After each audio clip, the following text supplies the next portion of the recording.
Sir మీ phone మర్చిపోయారు. Oh thank you. Welcome. Thank you so much.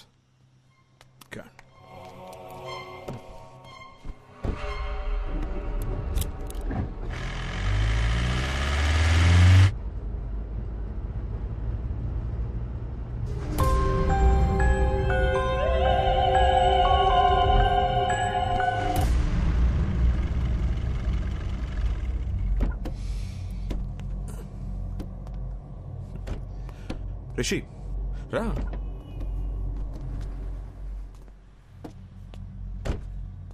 ఏం చేస్తున్నావు రిషి? నీకు ప్రాబ్లం ఉందని నా దగ్గరికి వచ్చావు. ఇప్పుడు నన్ను భయపడడానికి ట్రై చేస్తున్నావు ఎందుకు? సార్ నాకు మెడికల్ ప్రాబ్లం అని చెప్పి నన్ను పంపించారు. ఆ తర్వాత కారిడార్లో వెయిట్ చేస్తుంటే ఏసీపీ గారిని చూశాను డాక్టర్. బాగా భయపడిపోయి అటు ఇటు తిరుగుతూ తనలో తనే మాడుకుంటున్నారు. నాకేం అర్థం కాలేదు. ఏదో దెయ్యాన్ని చూసినట్టు అలా భయపడ్డాడు. అప్పుడు డౌట్ వచ్చింది డాక్టర్, మీరు నా దగ్గర ఏదో దాస్తున్నారని. అందుకే మిమ్మల్ని భయపడదామని ట్రై చేశా. మీరు ఏ రియాక్షన్ ఇవ్వలేదు. నా బుర్రకి ఇంతకన్నా తెలివిగా ఆలోచించడం రాదు డాక్టర్. నాకు నిజం తెలియాలంతే. ఇప్పుడు కూడా రిషి నీకు మెడికల్ ప్రాబ్లమే, దెయ్యం లాంటిది ఏమీ లేవని చెప్పండి, నేను సైలెంట్కి వెళ్ళిపోతాను. కానీ నిజం చెప్పండి డాక్టర్ ప్లీజ్. రిషి, ఒక మంచి డాక్టర్ రెస్పాన్సిబిలిటీ ఏంటో తెలుసా? పేషెంట్ని భయపెట్టకుండా వాళ్ళని ట్రీట్ చేయడం. ఏ డాక్టర్ అయినా అదే చేస్తాడు. నేను అదే చేశాను. కానీ నీ క్లారిటీ చూశాక ఇంకా దాచాల్సిన అవసరం లేదు అనిపిస్తోంది. నీ ఒంట్లో ఉన్నది దెయ్యమే.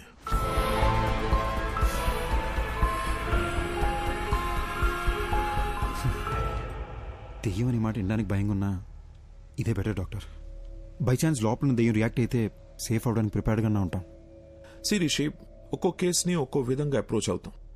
కొన్ని కేసెస్లో వెంటనే రిజల్ట్ చెప్పేస్తాం. కానీ కొన్ని కేసుల్ని ట్రయల్ అండ్ ఎర్రర్ బేసిస్లో ట్రీట్ చేస్తాం. Now it's all about patience.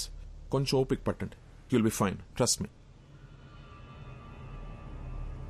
Thanks doctor. Take care. ఇబ్బంది పెట్టుంటే సారీ.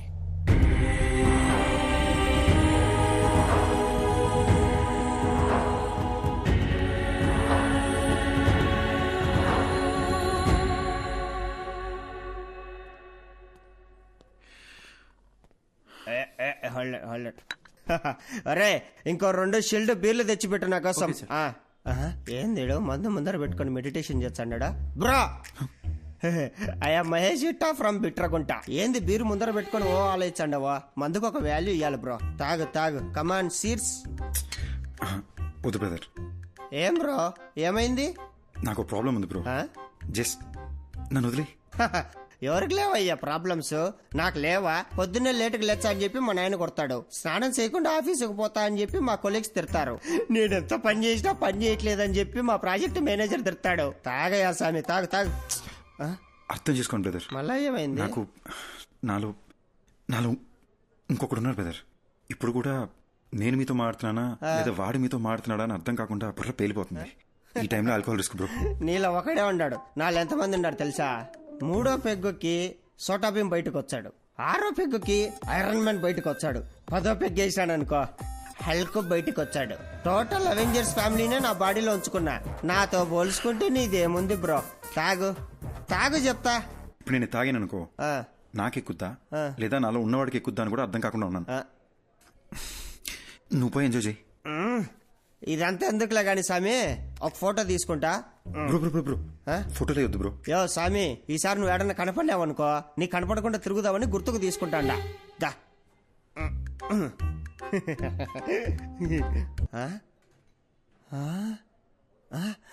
ఎర్రాడు ఏమెతుకుతున్నావు? ఇందాక నీతో ఫోటో తీసుకుంటా అంటే ఏడో నక్కమొక్కమోడు మధ్యలో తలకాయ దురిశాడు. నా కొండగాడు ఏడన్నాడు. ఆ నక్కమోడు ఇంకెవడో కాదు, ఇందాక నాలో ఇంకొకడు ఉన్నాడని చెప్పాను. ఆడే. ఇప్పుడే మా డాక్టర్ని కలిసి వస్తున్నా. నాలో ఉన్నాడే ఆడి దెయ్యం అంట. దెయ్యాలతో నీకే ఇబ్బంది లేదంటే లెట్స్ బీ ఫ్రెండ్స్ బ్రో.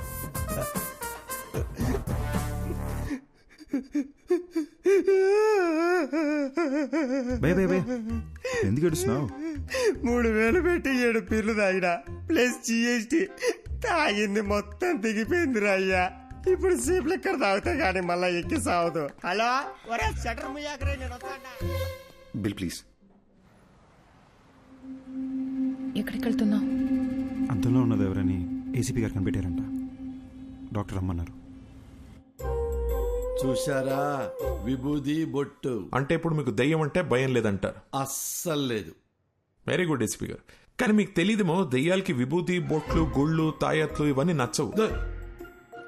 అమ్మా, అవును, ఇదంటే వాటికి ఇష్టం లేదా? ఇష్టం లేదు. అయ్యో అమ్మా. Hello doctor.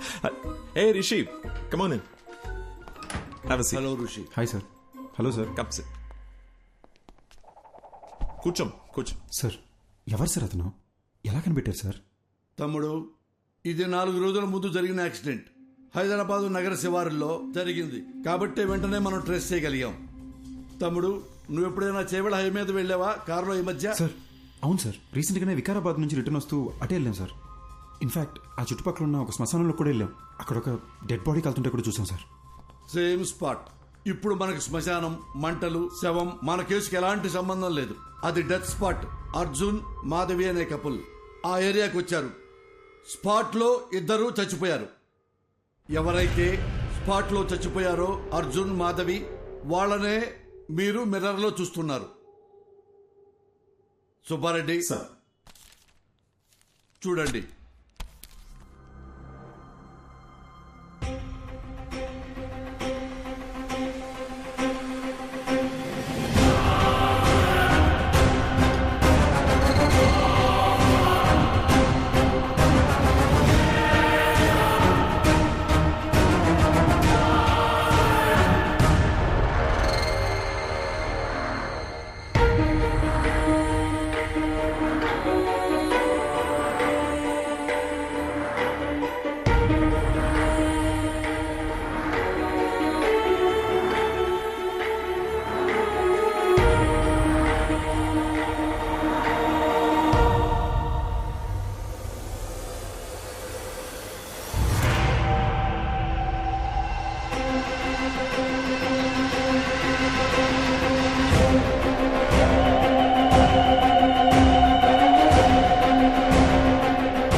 రోజుల క్రితం మేమే యాక్సిడెంట్లో చనిపోయావా? ఇతని బాడీలోంచే ప్రపంచాన్ని చూస్తున్నానా? అంటే నేనే దెయ్యాన్నా?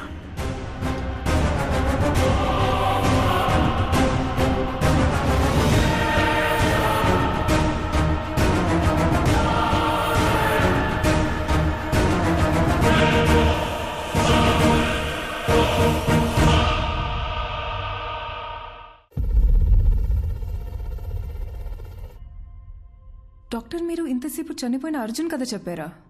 అదేనమ్మా ఈ కేస్ స్పెషాలిటీ. అర్జున్ చనిపోయి రిషి బాడీలోకి వచ్చి తన బాడీలోకి రిషి వచ్చాడనుకుని భయపడేవాడు. సారీ సార్, ఒక్క నిమిషం. మరి అద్దంలో అర్జున్ రిషిని చూసినానని చెప్పారు. యాక్చువల్లీ రిషికి అద్దంలో చనిపోయిన అర్జున్ కనిపించేవాడు.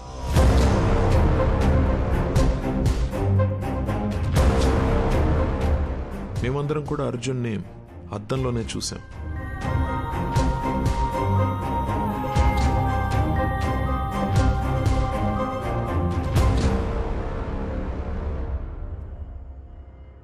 అర్జున్కి నిజం ఒక పెద్ద షాక్ అనే చెప్పాలి.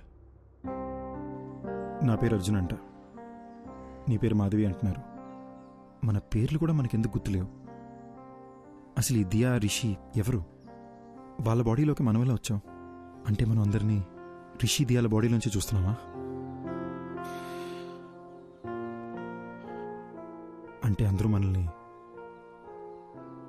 అద్దంలోనే చూసుంటారు కదా. అద్దంలో సెల్ఫీ వీడియోలో వాళ్ళకి మనం కనిపిస్తున్నాం. వాళ్ళ వాట్సాప్ డీపీలో, ఫేస్బుక్ ప్రొఫైల్లో మనం ఎక్కడ కనిపిస్తామో అని వాళ్ళు చెక్ చేస్తుంటే అది చూసి మనం భయపడ్డాం. ఇది మన ఇల్లు కాదు మాధవి, మనం కలిసింది రిషి వాళ్ళ మదర్ని. ఈ లైఫ్ మంది కాదు, మన ఇల్లు ఎక్కడ? అసలు మన పేరెంట్స్ ఎవరు? మనం ఇక్కడ ఏం చేస్తున్నాం? Doctor once again sorry. మీరు చెప్తున్న కథని మేము విజువల్గా ఇమాజిన్ చేసుకొని చూస్తున్నాము, కానీ నాకు అర్జున్ ఎందుకు బయట కనిపిస్తున్నాడు? లాజిక్ ప్రకారం చూస్తే అర్జున్ అద్దంలో ఉండి రిషి కదా బయట కనిపించాలి. నేను అర్జున్ కథని అర్జున్ పాయింట్ ఆఫ్ వ్యూ నుంచి చెప్తున్నాను, అందుకే ఇట్స్ బట్ ఆబ్వియస్ నీకు అర్జున్ బయటనే కనిపిస్తాడు. ఓ అందులో తప్పే ఉందాం, అలాగే విజువలైజ్ చేసుకో, నీకే ఈజీగా అర్థమవుతుంది. అర్జున్, మనం ఇంకా వీళ్ళ బాడీ నుండి ఎందుకు బయటకు వెళ్ళలేదు? అవును కదా, నేను రోజుకో బాడీలోకి ఎంట్రీ ఇచ్చి ఎగ్జిట్ ఇస్తున్నా కదా, నన్ను అడుగు. సూపర్ ఎక్స్పర్ట్ అసలు. నాకేం చేయాలి అర్థం కాక బ్రెయిన్ దుబ్బేస్తుంటే నువ్వు నన్ను అడుగుతున్నావు.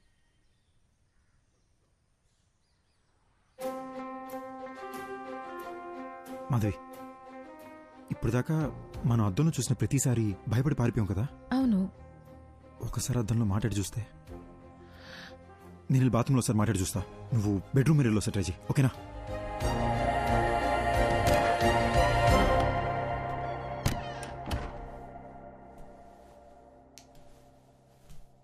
హాయ్ రిషి. అమ్మా, ఇలా పడ్డాడేంటి? బాసు, ఎందుకు బాసు ఇలా భయపడుతున్నారు? బుద్ధిందా నీకు? నేను దెయ్యాన్ని. సినిమా చూడవా నువ్వు? నిన్ను మించి నీ బాడీ మీద కంట్రోల్ దెయ్యాలకే ఎక్కువ ఉంటాయి. కంట్రోల్? భయపడకు. నేను మాట్లాడేది వినిపిస్తుందా? ఉట్టుకల భయపడకు భయ్యా, వినిపిస్తుందా? వినపట్టమేంటి బ్రో, బాడీ మొత్తం వైబ్రేట్ అవుతుంది తెలుసా.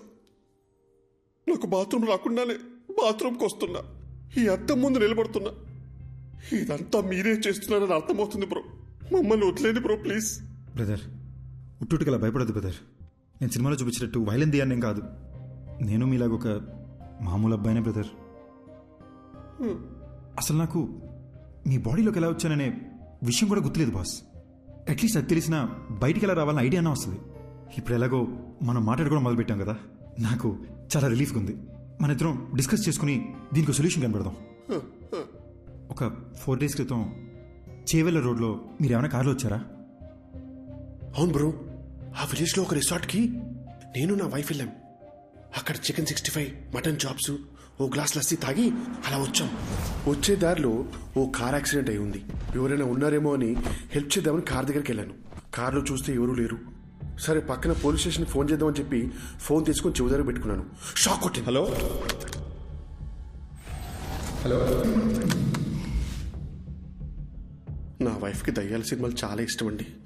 సరే ఓసారి దీన్ని శ్మశానం తీసుకెళ్ళి భయపడదామని బాగా ప్లాన్ చేశానండి.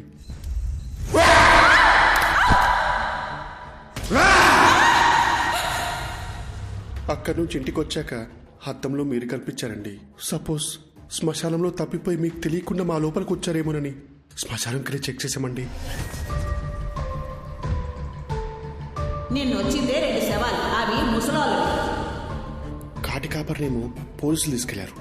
అది నీ డెత్ గురించి ఎంక్వైరీ కానీ నాకు ఇప్పుడు అర్థమవుతుంది.